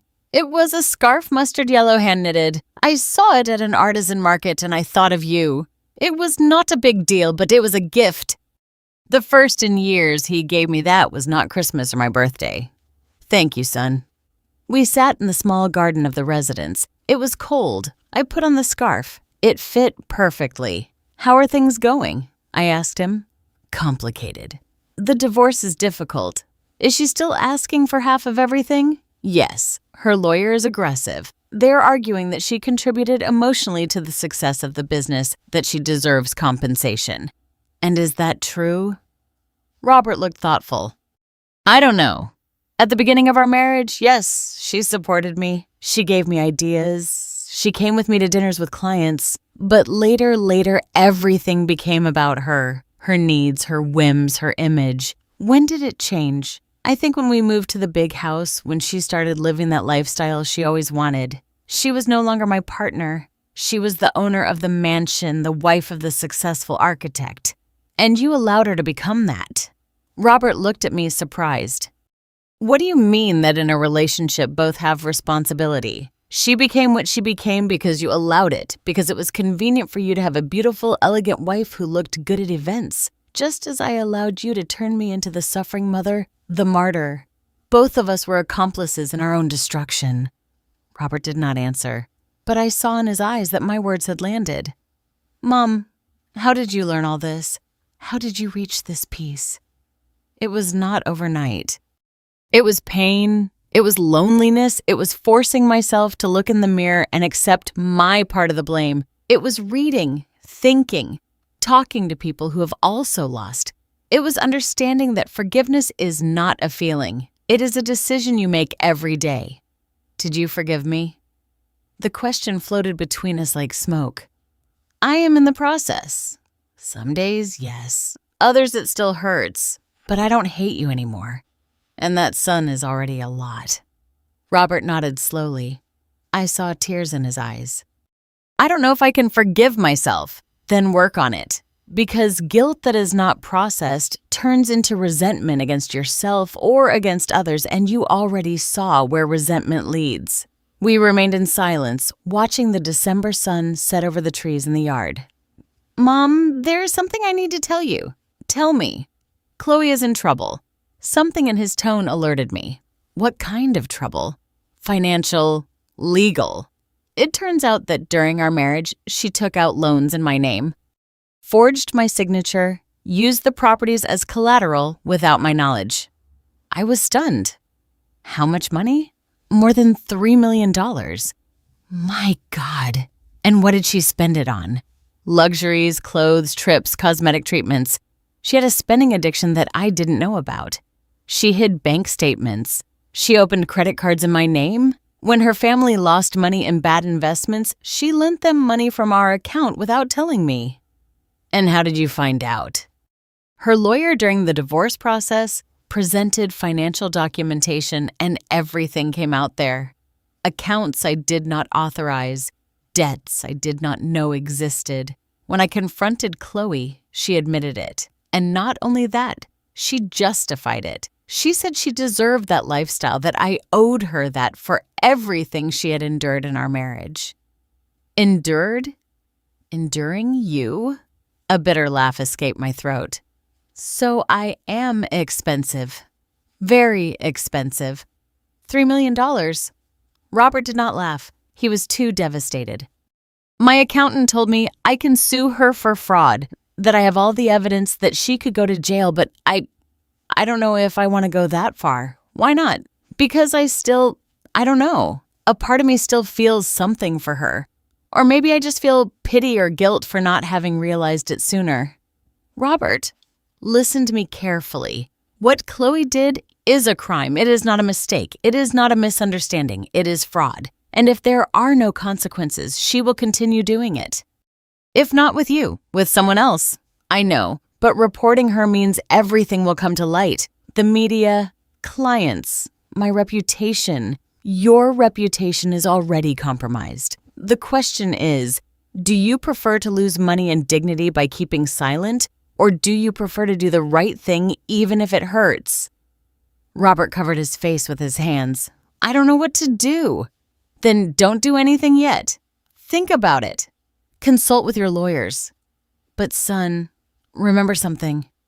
Protecting the person who hurt you does not make you noble. It makes you an accomplice. 2 weeks later, Robert arrived with news. I sued her for fraud, falsification of documents, misuse of resources, and how do you feel? Terrible, but also relieved. Like I finally did something right after so much time doing everything wrong. How did she react? Furious, she called me. She yelled at me. She told me I was a monster. That how could I do that to her after everything we had been through together? And what did you answer? Nothing. I hung up because I realized something, Mom. That Chloe does the same thing I did to you. What thing? Manipulate with guilt. Remind me of everything she gave in the marriage. Make me feel like I owe her something. And for years it worked, but now I see the pattern, and I am not going to fall for it again. I felt proud. For the first time in a long time, I felt proud of my son. Well done. The following months were a legal whirlwind. Chloe's case progressed slowly. Her family hired expensive lawyers. They argued that Robert was pursuing her out of spite, that she was the victim. But the evidence was overwhelming: forged signatures, unauthorized withdrawals, fraudulent loans.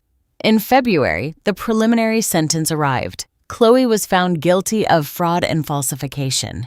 She faced 5 years in prison, reducible to 3 with good behavior. Robert came to tell me that same day. How do you feel? I asked him. Confused. Part of me feels like justice was served. Another part feels guilty, like I destroyed her life. You did not destroy her life. She made decisions, bad decisions, and now she faces the consequences. That is not revenge. It is justice. I know, but it hurts anyway. Of course it hurts, because even if someone hurts you, that does not mean you stop being human. The pain is part of the process. Feel it. Don't avoid it. In March, more news arrived. The house. The house Robert built for me. The house they took from me. It turned out that Chloe had mortgaged it 3 times without Robert's knowledge, using falsified documents. The banks were demanding immediate payment. Robert did not have that amount of cash. His business was doing well, but not that well. The only option was to sell the house. When he told me, I expected to feel satisfaction. Poetic justice. The house they took from me is now being taken from them, but I did not feel that. I felt sadness because that house represented a dream that rotted, that was contaminated, but that was once beautiful. I am sorry, son. Me too. I built that house thinking it would be our home forever. Yours, mine, my family's, but it was only the stage for our destruction. Houses are just walls. Home is built in the heart. Do you still feel like you have a home? I looked around my small room at Golden Villa, the bare walls, the simple furniture, the window that faced the parking lot. Yes, here in this small room, because here I found peace, and peace, son, is the only home that truly matters. The house was sold in April at a much lower price than it was worth because the sale was urgent. Robert managed to pay the debts. He was left with some money, but not much. He had to move to a small apartment in a less luxurious area. His business survived, but he had to reduce staff, close the big office, work from home. One day, he told me, I lost everything, Mom. The house, the money, the reputation, the friends who were only around for convenience. Everything. Not everything. You still have yourself and you have me. If you want me, of course, I want you. Then you did not lose everything. In May, while we were sitting in the garden of the residence, Robert told me something else. Chloe tried to commit suicide in jail. My heart stopped. What? She took pills. They found her in time. She is in the psychiatric hospital now. How are you with that? I don't know. I feel pity. I feel guilt. I feel everything and nothing at the same time. Did you go to see her? Yes, she didn't recognize me. Or she pretended not to recognize me. She is very ill, Mom. Very lost. Robert, this is important. None of what Chloe is living is your fault. She made decisions for years. Decisions to lie, steal, manipulate, and when those decisions finally had consequences, her mind could not handle it. But that does not mean you caused her collapse. She destroyed herself.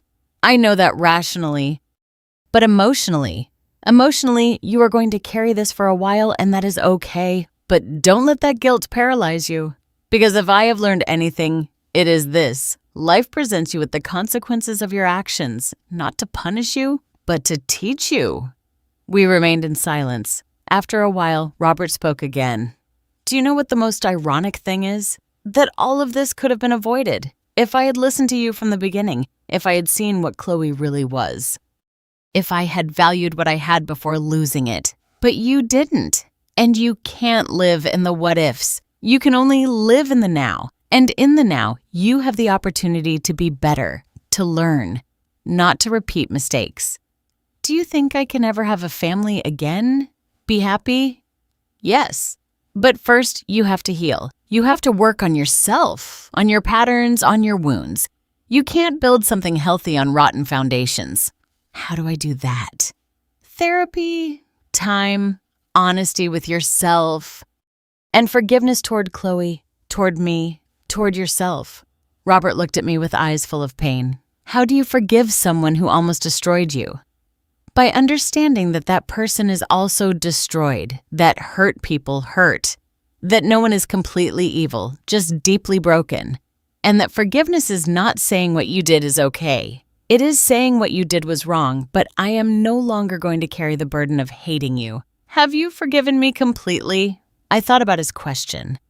Honestly, almost. Some days, yes, others it still hurts. But every day I get closer, and that sun is the best I can give you.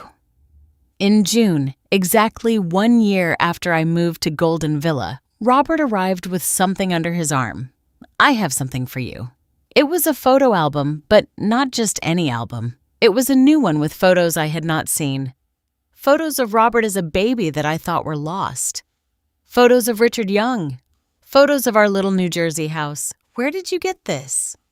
From the basement of the house. Before selling it, I checked every box. I found this among the things Chloe had thrown away. I rescued them because I realized that throwing away the past does not solve anything. It just leaves you empty. I opened the album with trembling hands. There was Richard, my husband, smiling at our wedding. There was Robert at 3 years old, covered in mud after playing in the yard. There was I, young, with black hair and bright eyes. Tears ran down my cheeks. Thank you. Son, thank you. No, thank you for not giving up on me, for continuing to love me even when I did not deserve it. We hugged, and in that embrace I felt something I had not felt in more than a year. Hope. Not the silly hope that everything would go back to how it was before, but the real hope that we could build something new, something different, something more honest. That night, alone in my room, I looked at the photographs one by one and understood something profound.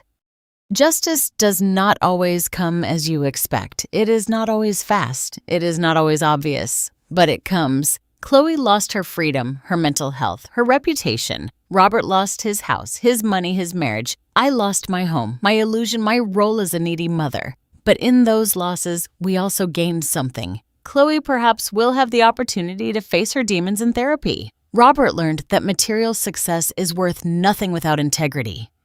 And I learned that my worth does not depend on how much others need me. Life always collects its debts, not with revenge, with lessons. And the deepest lessons always hurt. But that pain makes us wise. 2 years after that day, I left the house I once called home for the last time. I find myself sitting in the same garden at Golden Villa, under the same willow tree that has seen me cry, heal, and be reborn. So many things have happened, so many changes, so many lessons, Mrs. Lopez passed away 6 months ago peacefully with a smile on her face. Her son never arrived, but I was with her. I held her hand. I told her she was not alone. And she was not, because family is not just blood. It is also those who choose to stay when there is no longer an obligation. Mr. Peterson is still here. Every afternoon we play chess. He always wins, but I am getting better. He taught me that patience in chess, as in life, is the difference between surviving and conquering. Robert comes to visit me every week now on Tuesdays without fail. Sometimes he brings coffee and donuts. We sit here in this garden and we talk. We no longer talk about the past as a wound.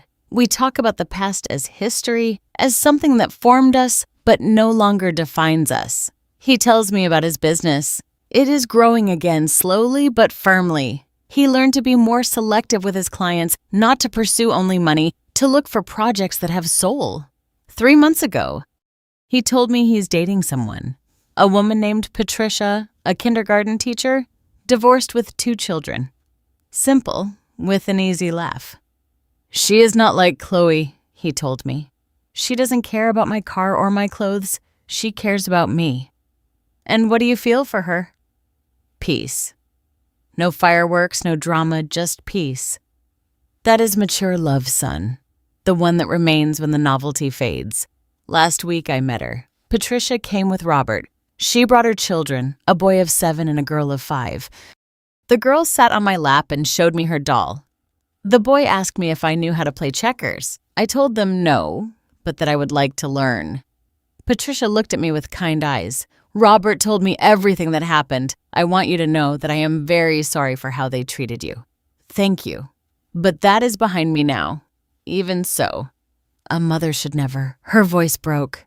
I am sorry. I lost my mom 2 years ago, and I would give anything to have her back. So, it breaks my heart to know that there were people who had you and did not value you.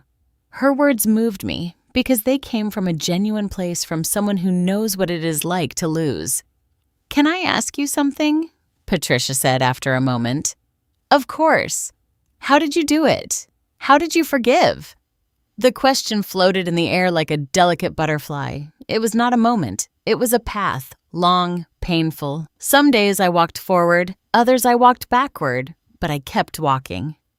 And one day I realized that forgiveness was not for them. It was for me. Because carrying hatred is like drinking poison, hoping the other person will die. Patricia nodded. Her eyes shone with contained tears. Someone once called me crazy. Years later, I saw that same emptiness in her eyes while she was alone in that hospital. Life always collects its debts. Robert asked me what I meant. I told him that I had heard from a neighbor at Golden Villa who had contacts that Chloe was still interned in the psychiatric hospital, that her family had abandoned her, that she spent her days looking out the window lost in her own thoughts. I don't feel triumph, I told Robert. I only feel sadness because she was also a broken person and no one helped her heal in time. Do you think I should go see her? Robert asked. I don't know. That's your decision. But if you go, let it be because you need it, not out of guilt. Robert did not go. And I understood, because some wounds need distance to close. This morning, while drinking my tea by the window, I received a call. It was from an unknown number. Mrs. Elelanina Stevens. Yes, this is Mr. Ramirez from the law firm Montes & Associates. My blood ran cold. That was the firm that had handled my exit from the house. What do you need? I am calling to inform you about a legal matter that concerns you. Could you come to our offices tomorrow at 10 o'clock in the morning? What is it about? I would prefer to explain it to you in person. It is delicate. I hung up with a bad feeling. I told Robert. He insisted on accompanying me. The next day, we went to the firm together. It was an elegant building in Manhattan. Marble floors, perfectly dressed receptionists. We were shown into an enormous office. Mr. Ramirez was a man about 60 years old in a gray suit and reading glasses. Mrs. Stevens. Thank you for coming. Mr. Robert, it is good that you accompany her. What is this? Robert asked defensively.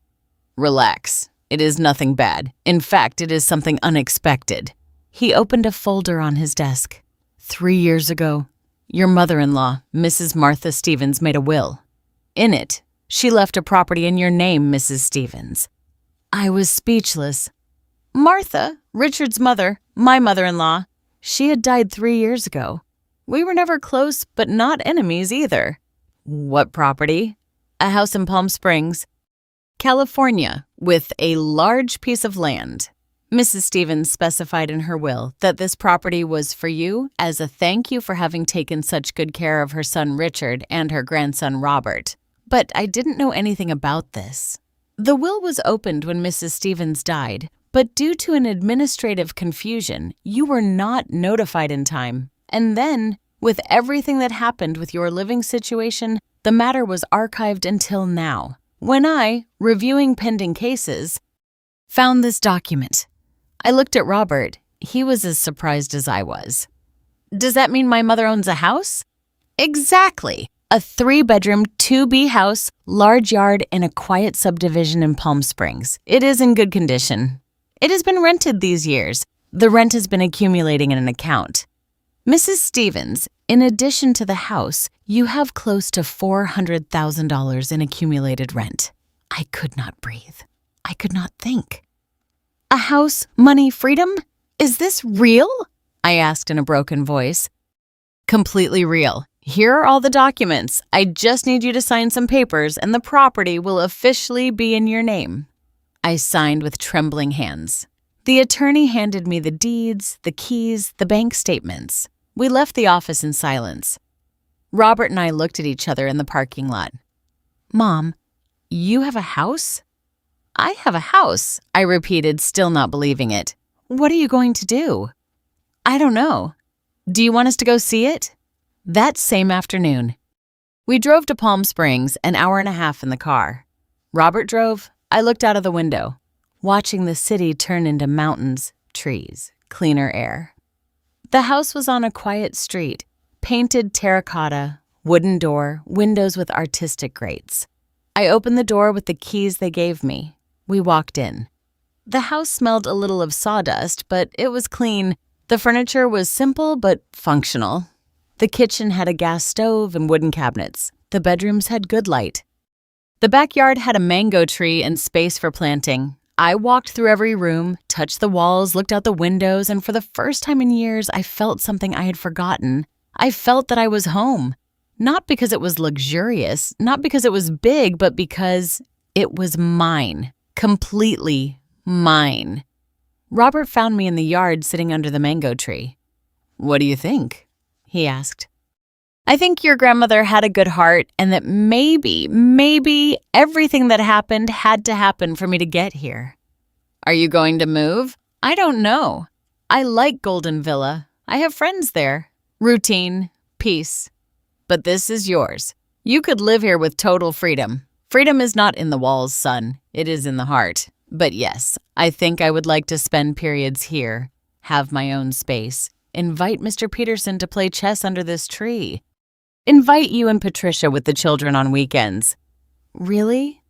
Of course. This house is big. There is space for everyone, but with boundaries, with respect, with love that does not suffocate. Robert sat next to me. Mom, are you happy?